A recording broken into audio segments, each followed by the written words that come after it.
Bonsoir à tous, bienvenue dans la grande édition. Aoussou Kwadio Jano n'a pas fini de visiter les institutions de la République. Ce lundi, c'est le chef du Parlement qui a accueilli le ministre d'État chargé du dialogue politique et des relations avec les institutions. Guillaume Soro et Aoussou Kwadio Jano ont abordé les stratégies à mettre en œuvre pour le bon déroulement du prochain vote pour la révision de la Constitution et des législatives. On fait le point avec Michel Digret. Retrouvailles pour une séance de travail sur les mécanismes de collaboration entre le Parlement et le ministère d'État chargé du dialogue politique et des relations avec les institutions.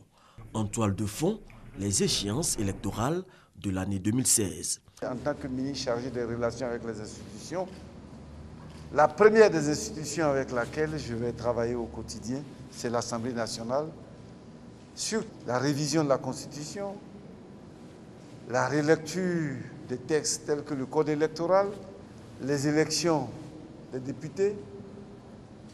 En fin d'année, décembre 2016, nous devons travailler par anticipation afin que nous soyons prêts pour faire face à ces défis qui nous attendent tous. C'est avec beaucoup d'entrain et de joie que nous travaillerons à faire en sorte qu'avec le gouvernement, nous puissions faire évoluer les choses. C'est une rencontre de prise de contact qui, n'est-ce pas, ouvre la voie à des rencontres plus régulières et fréquentes. En tout cas, c'est notre souhait. Un comité a été constitué pour plancher sur la feuille de route qui devrait constituer la boussole du cadre de travail entre le Parlement et le ministère d'État chargé du dialogue politique et des relations avec les institutions. L'objectif étant la réussite du vote pour la révision de la Constitution et la législative de 2016. En image, le ministre d'État, ministre de l'Intérieur et de la Sécurité, a été distingué grand officier de l'Ordre de l'Étoile d'Italie. La cérémonie de remise de diplômes et des insignes de cette distinction a eu lieu ce lundi à la résidence de l'ambassadeur d'Italie en Côte d'Ivoire, en présence de la première dame Dominique Ouattara, du Premier ministre et des membres du gouvernement. Cette distinction, qui émane du président de la République italienne, récompense les efforts du ministre d'État Ahmed Bakayoko dans le renforcement de la coopération sécuritaire entre la Côte d'Ivoire et l'Italie, notamment en ce qui concerne la lutte contre la criminalité et les trafics liés à l'immigration irrégulière. Pour le ministre d'État Ahmed Bakayoko, cette distinction est à mettre à l'actif du gouvernement ivoirien et est une exhortation à maintenir le cap. On en vient au point de la coopération entre le Fonds des Nations Unies pour la population et l'État de Côte d'Ivoire, point qui a été dressé aujourd'hui même. Grace Kando. La promotion du genre, l'emploi des jeunes, la réduction démographique, l'autonomisation de la femme et la réduction du taux de mortalité infantile. Ce sont entre autres les questions abordées au cours de cette rencontre entre le directeur du bureau régional du Fonds des Nations Unies pour la population UNFPA pour l'Afrique de l'Ouest et du Centre et 5 membres du gouvernement ivoirien. Nous avons pu apprécier l'excellent travail qui est en train d'être fait par l'équipe de UNFPA qui a affiché un taux d'exécution pour les ressources principales de 99%. Pour les autres ressources, nous parlons de 95% de taux d'exécution. Cela dit donc que nous avons sur place une équipe dynamique, une équipe organisée qui peut accompagner la Côte d'Ivoire. Ce projet important de dividende démographique qui adresse la question de la reproduction de la femme, la question de l'éducation de la jeune fille. En même temps que nous réduisons donc le nombre de naissances, en même temps, nous améliorons la qualité de l'Ivoirien. Autre sujet évoqué, la question de la lutte contre les grossesses en milieu scolaire. Sur 5076 cas de grossesse enregistrés en 2014, la Côte d'Ivoire est passée à 3000 cas aujourd'hui, soit une baisse de 40%. Avec notre collègue de l'Éducation nationale, nous avons donc renforcé la sensibilisation au niveau de notre programme de santé scolaire universitaire sur tout le territoire ivoirien à partir bien sûr de modules d'information. Présent dans plus de 160 pays, le Fonds des Nations Unies pour la population est un organisme international de développement qui œuvre en faveur du droit, de la santé et de l'égalité des chances. D'autres images, cette fois, de la fin du 10e FED, le Fonds européen de développement. En attendant le 11e prévu sur la période 2016-2020, le chef de la délégation de l'Union européenne en Côte d'Ivoire a fait un point de la coopération au ministre en charge de l'économie et des finances, Adama Koné. À l'issue des échanges, l'émissaire de l'Union européenne en Côte d'Ivoire a rappelé l'excellence des relations économiques de son institution avec la Côte d'Ivoire.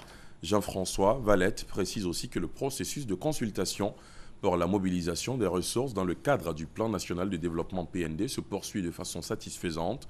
Les principaux axes de réflexion sont entre autres l'agriculture, l'énergie et l'emploi jeune. On en vient à la fin du programme d'audit obligatoire de l'Organisation maritime internationale en Côte d'Ivoire. Le pays a subi un passage en revue de ses stratégies, actions et infrastructures de sécurité maritime et de protection du milieu marin. Plus concrètement, il a été question de s'assurer que la Côte d'Ivoire applique correctement les conventions internationales imposées aux États membres de l'Organisation maritime internationale. On en sait un peu plus avec Christelle Menat. 8 jours d'audit au bout desquels la Côte d'Ivoire peut afficher satisfaction en matière de sécurité maritime et de protection de son environnement marin. Les résultats de l'audit révèlent un fonctionnement institutionnel bien rodé ainsi que l'existence d'une vision stratégique claire au niveau des directions générales et notamment de celle des affaires maritimes et portuaires. Au-delà des documents, les infrastructures maritimes et portuaires ont aussi fait l'objet d'inspections. Le résultat de cet audit, il est tout à fait satisfaisant. En matière de sauvetage en mer, la Côte d'Ivoire met en place des infrastructures et des procédures pour être prête à secourir tous les marins qui naviguent au large de ses côtes. Plus de 200 km² de territoire maritime, fluvial et lagunaire à administrer selon des normes dictées par les conventions de l'Organisation maritime internationale. La perfection n'est pas de ce monde, le bas blesse sur certains points. Quelques petits réglages supplémentaires à faire, améliorer l'organisation interministérielle, que les administrations travaillent mieux ensemble. Des plans correctifs seront donc élaborés et les moyens suivront, comme l'assure le ministre des Transports. Pas question de faire l'impasse sur la sécurité dans les eaux ivoiriennes. Nous allons tout mettre en œuvre pour que, effectivement, l'ensemble des conventions adoptées au niveau mondial soient ratifiées par notre Assemblée nationale. Les résultats de cet audit coïncident avec la libéralisation du plan d'eau lagunaire. Les dispositifs sécuritaires sont déjà envisagés, il n'y a pas de problème. Les bateaux ont été commandés, donc à partir du mois de juin, vous allez voir que ces bateaux de dernière génération vont être présents sur la lagune. De même que des gares modernes qui vont changer la physionomie de notre belle capitale. Le secteur maritime est un des piliers de l'économie ivoirienne, un pilier érodé par le pillage des ressources maritimes et la piraterie, à l'instar d'autres pays du Golfe de Guinée. Ouverture à Abidjan ce lundi de la première session des Journées techniques 2016 du diplôme d'expertise comptable et financière. Ces journées sont organisées à l'intention des experts comptables stagiaires de l'espace UEMOA qui vont se familiariser aux termes techniques d'expertise comptable et financière. Les précisions de Michel Touré et Justine Seydjike. COFI, diplôme d'expertise comptable et financière, est un diplôme commun aux pays de l'Union économique et monétaire ouest-africaine, UEMOA. Il répond au souci d'harmonisation des référentiels comptables prônés par l'UEMOA et c'est une référence en matière d'expertise comptable. C'est des techniciens qui ont appris la comptabilité, qui ont appris à préparer les comptes, qui ont appris à les contrôler et qui ont appris à les attester en tant que commissaire aux comptes ou en tant qu'auditeur. En plus de la formation académique, il faut des appuis professionnels pour l'obtention du DECOFI, des appuis qui permettent aux experts comptables stagiaires de se familiariser aux termes techniques importants communs aux pays membres de l'UEMOA en vue de faciliter la libre circulation et l'installation des diplômés dans la zone UEMOA. Le diplôme unifié, harmonisé est capital parce qu'il facilite l'installation du Sénégalais en Côte d'Ivoire qui est expert comptable et qui exerce son métier en toute légalité et conformément aux dispositions communautaires de l'UEMOA. Des experts comptables stagiaires des 8 pays de l'UEMOA sont donc en formation à Abidjan pour bénéficier de ces appuis professionnels. L'espace UEMOA ne compte que 63 experts comptables et le diplôme d'expert comptable y a été créé en 2001. Depuis 2010, chaque année, au moins 20 stagiaires experts comptables sortent des 3 écoles d'expertise comptable existant dans l'espace UEMOA. À partir d'aujourd'hui jusqu'au 29 février prochain, les coordonnateurs spécialistes en passation de marché, responsables administratifs et financiers de 5 pays sont en formation à Abidjan, formation qui porte sur la gestion, le suivi et l'évaluation des projets. L'idée est que les unités de coordination des projets soient effectives, dynamiques et proactives. Lansine Bakayoko, Adama Kone. Les 2 semaines consacrées à cette formation des unités de coordination permettront de renforcer la qualité de la mise en œuvre des projets et d'améliorer les taux de décaissement dans chacun des pays de l'unité régionale de la Banque mondiale, à savoir le Burkina Faso, le Bénin, la Guinée, le Togo et la Côte d'Ivoire. Les attentes des populations sont fortes. Elles veulent en effet sentir des changements durables dans leur quotidien. Et les unités de coordination de projets se disent déterminées à apporter leur contribution. Les défis se résument essentiellement en termes de décaissement. Ce sont des ressources qui sont disponibles, que la banque met à la disposition des pays. Et les populations ont des besoins, les pays ont des besoins. Et donc c'est très souvent qu'on ne comprend pas que bien qu'il y ait des ressources, que l'argent ne soit pas dépensé. Et pour faciliter le décaissement, ça veut dire qu'il faut une bonne mise en œuvre des activités, il faut une bonne passation des marchés, il faut une bonne gestion financière et il faut une bonne communication. La semaine prochaine sera consacrée à la formation en suivi-évaluation pour les coordonnateurs et les spécialistes en suivi-évaluation. Le ministre tunisien de l'Agriculture est en visite dans la capitale économique ivoirienne. Il a rencontré ce lundi son homologue. Les 2 personnalités ont essentiellement évoqué le forum mixte ivoiro-tunisien d'avril prochain, au cours duquel un important accord de coopération sera signé dans le domaine de l'agriculture, notamment en matière scientifique, technologique et économique. On retrouve Lansine Bakayoko et Jean-Jacques Wameala.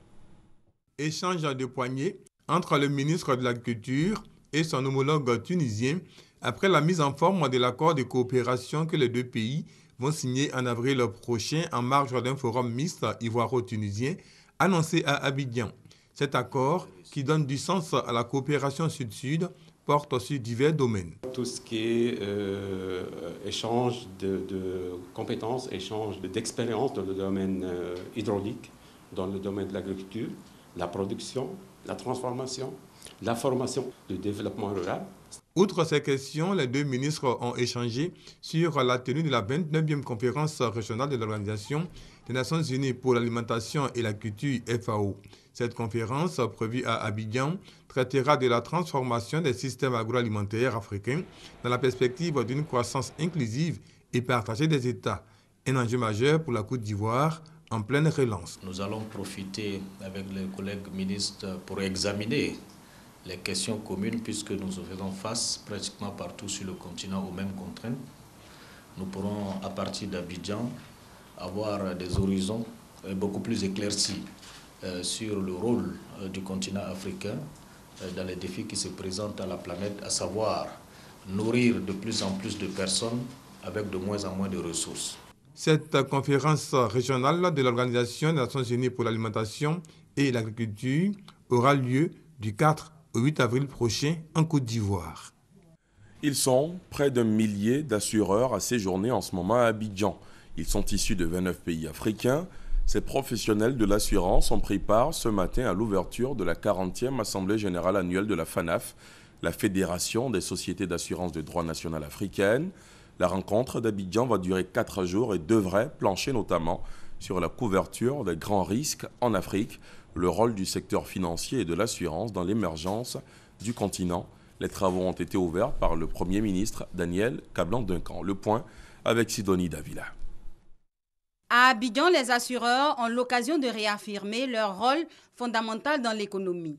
La 40e Assemblée générale de la Fédération des sociétés d'assurance de droit national africaine, FANAF, va surtout permettre de réaffirmer la contribution de leur secteur d'activité dans l'économie moderne. Le marché africain de l'assurance représente en effet, en termes de chiffre d'affaires, près de 70 milliards de dollars, soit 35 000 milliards de francs CFA. La 40e Assemblée générale convaincue cette année avec les 40 ans de notre fédération honorera les personnalités marquantes de notre industrie.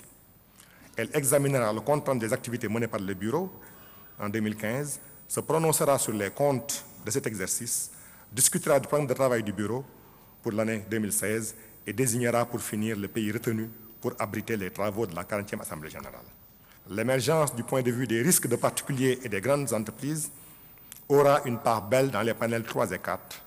Ils nous donneront les clés pour apporter plus de profondeur à nos marchés en y assurant tout ce qui est assurable, et je dis bien tout ce qui est assurable.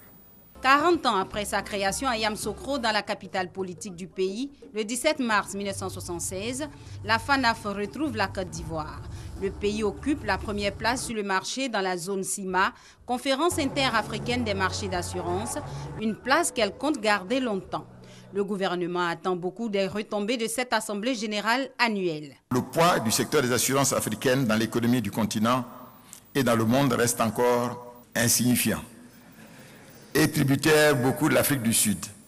Vous voyez, vous avez donc un challenge, comme on dit, un défi à relever. Malgré tout, vous le savez, et c'est pourquoi vous êtes réunis ici, l'Afrique dispose de potentialités énormes qui constituent des atouts indéniables. La croissance économique est source de nouvelles matières assurables, notamment dans le domaine des aléas climatiques de tout genre. En outre, l'Afrique dispose encore d'un secteur informel important. En se modernisant, ce secteur devrait créer également de nouvelles matières assurables. Pour sa part, le gouvernement ivoirien, sous la haute égide du président de la République, son Excellence M. Alassane Ouattara, poursuit ses efforts pour insuffler une plus grande dynamique au secteur financier en général et singulièrement au secteur des assurances. Le Premier ministre représentait le président de la République, Alassane Ouattara, à cette assemblée générale annuelle de la FANAF. À l'occasion, 8 personnalités qui se sont distinguées dans le secteur au cours de ces 40 années ont reçu des trophées. Anoloto était ce matin en visite de terrain. À Port-Bouët et Beaunois, un peu plus au sud, la ministre est allée mesurer l'ampleur de sa mission de lutte contre l'insalubrité. Manu Militari, plusieurs commerces anarchiques ont été détruits et des contraventions ont été données aux conducteurs de camions de sable ne recouvrant pas leur chargement. Anoloto entend être plus ferme sur le terrain, nous dit Alexis Ouedraogo. Anoloto à nouveau sur le terrain. Route de Bassam, 2 escales pour constater l'avancée des travaux de construction d'un centre de groupage d'ordures et surtout voir de plus près l'état de la baie marine. Après les opérations de déguerpissement, le bord de mer se transforme en dépotoir. Un syndicat de transport en commun y a même posé ses valises. On peut créer des nuisances sur l'autoroute. Parce que l'autoroute, là, c'est fait pour ne pas s'arrêter. C'est pour ça que tout ce monde a été déguerpi. Et maintenant, vous venez vous installer ici. Ici, là, ce n'est pas possible. La ministre estime que l'implication de certains ministères est indispensable. Une action concertée pour plus d'efficacité. 10 heures, cap sur Beaunois, où la phase pratique du groupage d'ordures est déployée. Abiba habite à quelques mètres de l'un de ces dépôts. Leur présence a amélioré son quotidien. Moi, je m'installe ici. Là, c'est moi là-bas, elle est propre. Non, mes enfants ne sont pas malades. La formule de tri intégrée à la base du système permet d'explorer la possibilité de compostage, une solution que veut expérimenter le ministère. De retour sur Abidjan, une halte imprévue. Anoloto voit des étals anarchiques.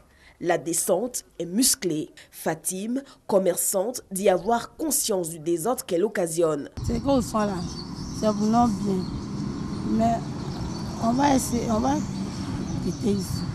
On va chercher l'autre coin pour s'asseoir là.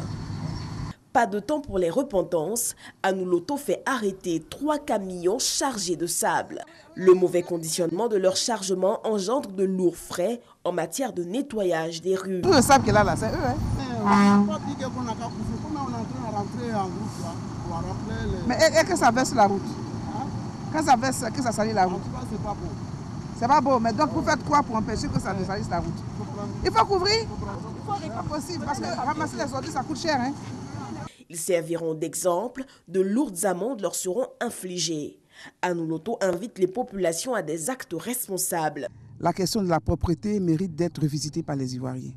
Notre cadre de vie n'est pas du tout beau, il n'est pas propre. Et nous devons très rapidement nous engager tous à faire en sorte que nos villes soient propres. La rue n'est pas une poubelle. Et la ministre promet plus d'actions terrain du genre. La bataille pour la salubrité est engagée. Dans l'actualité politique ce soir, la naissance du Parti unifié des Oufouettistes. Il est dénommé Rassemblement des Oufouettistes pour la démocratie et la paix RHDP. Ainsi, on a tranché le présidium du directoire de l'Alliance réuni ce matin à Daoukro. Autre changement, Maurice Kako-Gikawe passe la main à Amadou Soumaoro à la tête du directoire. Le point avec Thomas Guessambi et Hugues Veblé. Une question aura dominé les échanges de Daoukro entre le PDCI RDA et le RDR ce début de semaine, celle du parti unifié. Le président du PDCI RDA, Henri Konan Bédié, a révélé sur ce point qu'en accord avec le président Alassane Ouattara, le parti unifié est dénommé Rassemblement des Oufouettistes pour la démocratie et la paix, RHDP. Il devra regrouper tous les partis composant le RHDP. Par ailleurs, le RHDP devra adopter les signes de son identification que sont les sigles symboles logos des différents partis qui le composent. Autre décision importante qui ressort des travaux de Daoukro, la nomination par le président Henri Konan Bédié, président de la conférence des présidents, du nouveau président du directoire du RHDP. Le poste est désormais occupé en remplacement de Maurice Kako-Gikawe du PDCI RDA par Amadou Soumaoro, le secrétaire général par intérim du RDR. Il a été instruit de s'attacher en priorité à la mise en place des coordinations locales du RHDP afin de réaffirmer fortement la volonté de créer le parti unifié. Il devra travailler sur les tests fondateurs de la stratégie du RHDP. Le nouveau président du directoire du RHDP devra présenter sa copie dans 6 mois pour adoption. Retour à Abidjan avec ce constat, plus possible de circuler dans la mégalopole sans être agressé par des affiches anarchiques. Les afficheurs plaquent des annonces de publicité partout, souvent dans le désordre, sans être inquiétés. Même le 3e pont, ce joyau architectural, est gagné par l'affichage anarchique. Un reportage d'Ami Sissoko. Portails, murs, poteaux, statues, arbres, feux tricolores, panneaux de signalisation routière, poubelles. Rien n'échappe aux afficheurs. Ils collent leurs annonces de conseils, de promotion de produits et de tout, partout. Dit aujourd'hui de la ville d'Abidjan qu'elle ressemble à un tableau géant d'affichage et anarchique de surcroît n'est pas loin de la réalité. Le marché était vraiment très beau, c'était propre. Aujourd'hui, vous voyez, c'est du désordre. Les affiches sont coulées un peu partout, ils ne sont pas gênés. Ils ne sont pas gênés parce qu'ils ne sont pas interpellés. Aucun espace ne fait exception à la règle et puis tout le monde s'y met. On voit des particuliers qui laissent des affiches, on voit même des partis politiques placarder leurs affiches sur des murs. C'est une mauvaise chose. Un seul exemple de la liberté que se donnent certaines personnes dans l'affichage de leurs différentes annonces et de leurs conséquences sur l'environnement peut être apprécié au bas du 3e pont du côté de Marcory. On doit prendre l'exemple sur les autres pays. Par exemple, le Ghana, le Togo, tu ne peux pas afficher les choses comme ça. Les regards se tournent de façon évidente vers les poseurs d'affiches. Ce n'est pas tout le monde qui a les moyens par rapport à la publicité. Donc nous, c'est une manière pour nous de pouvoir placer comme ça dans les rues, en attendant d'avoir peut-être de grands moyens pour pouvoir placer ça sur de grandes affiches. Depuis 2007, un décret portant réglementation de l'affichage publicitaire en Côte d'Ivoire interdit toute publicité sur les ponts, feux tricolores, poteaux, murs d'habitation et autres édifices et monuments. Constat, il est loin d'être respecté. On va sur le terrain, on essaie de débarrasser des carrefours de tous ces supports Mais quand on finit, on revient le lendemain, on retrouve les mêmes supports que c'est notamment que les gens posent tous ces supports. On les appelle Monsieur Déplacement. C'est mieux de pouvoir partager même les feuilles, les prospectus aux gens pour pouvoir savoir qu'il y a telle chose qu'on va organiser dans tel lieu. En principe, il doit pouvoir exister des panneaux d'information en accord avec les mairies. On peut faire un partenariat privé et public avec les mairies pour voir comment est-ce qu'on peut aider les mairies à créer ce genre d'espace pour permettre à ces personnes qui veulent faire la promotion de leurs événements culturels ou religieux ou autres, qui puissent utiliser ce genre d'espace. La sensibilisation des populations et la stricte application sur le terrain des règles en matière d'affichage publicitaire, c'est ce que recommande le ministère d'État, ministère de l'Intérieur et de la Sécurité, dans une circulaire datant de 2013 aux autorités communales chargées de la question. Après sensibilisation, ces derniers vont passer à la répression. Les structures utilisent les jeunes pour faire les affichages. Souvent, c'est eux qu'on attrape et on n'arrive pas à mettre la main sur la vraie structure.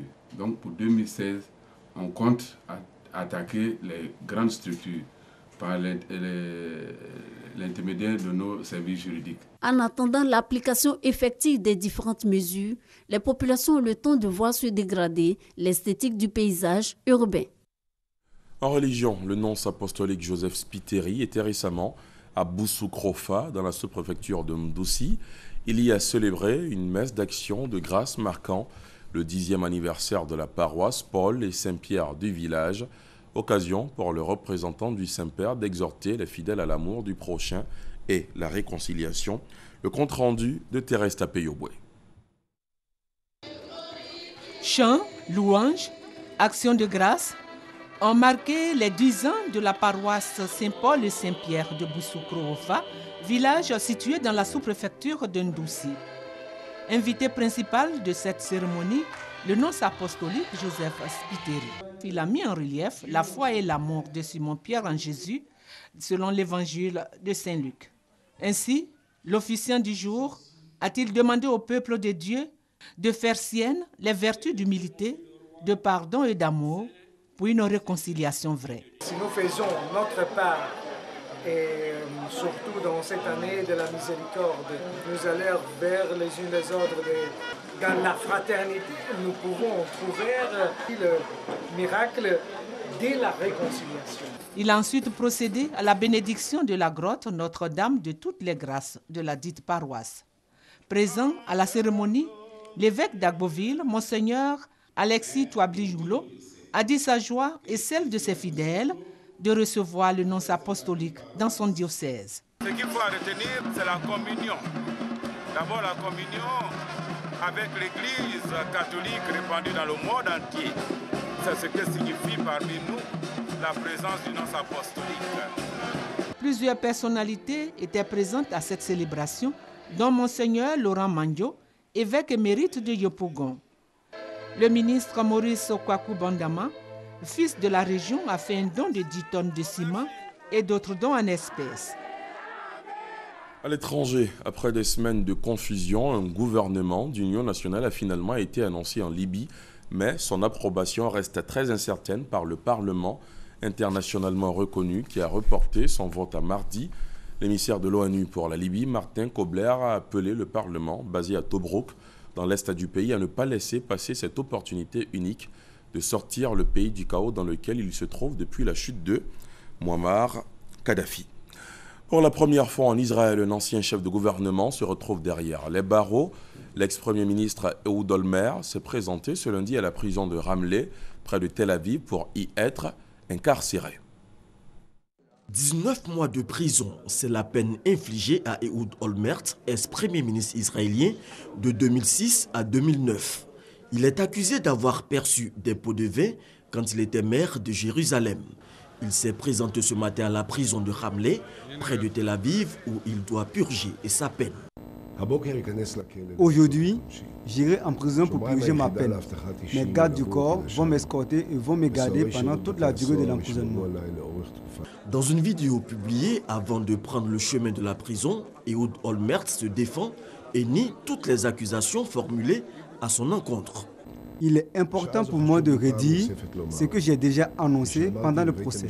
Je demande toutes les accusations de corruption portées contre moi. Je tiens également à préciser que toutes les accusations portées contre moi ne sont pas liées à des actes commis pendant mon mandat comme Premier ministre. Déjà en 2004, 2009 et 2012, l'ex-premier ministre était cité dans plusieurs affaires de corruption. En 2015, il est condamné à 8 mois de prison pour fraude dans l'affaire Maurice Talensky, où il aurait perçu 15 000 €, soit environ 10 millions de francs CFA. Cette incarcération est la deuxième du genre en l'espace d'1 an pour l'homme de 70 ans. Pour terminer, sachez que l'ancien Premier ministre Jean-Pierre Raffarin annonce qu'il s'engage fermement et activement aux côtés d'Alain Juppé dans la course à l'investiture des Républicains pour l'élection présidentielle en France. Il est 20h30, c'est la fin de ce journal. Merci de l'avoir suivi.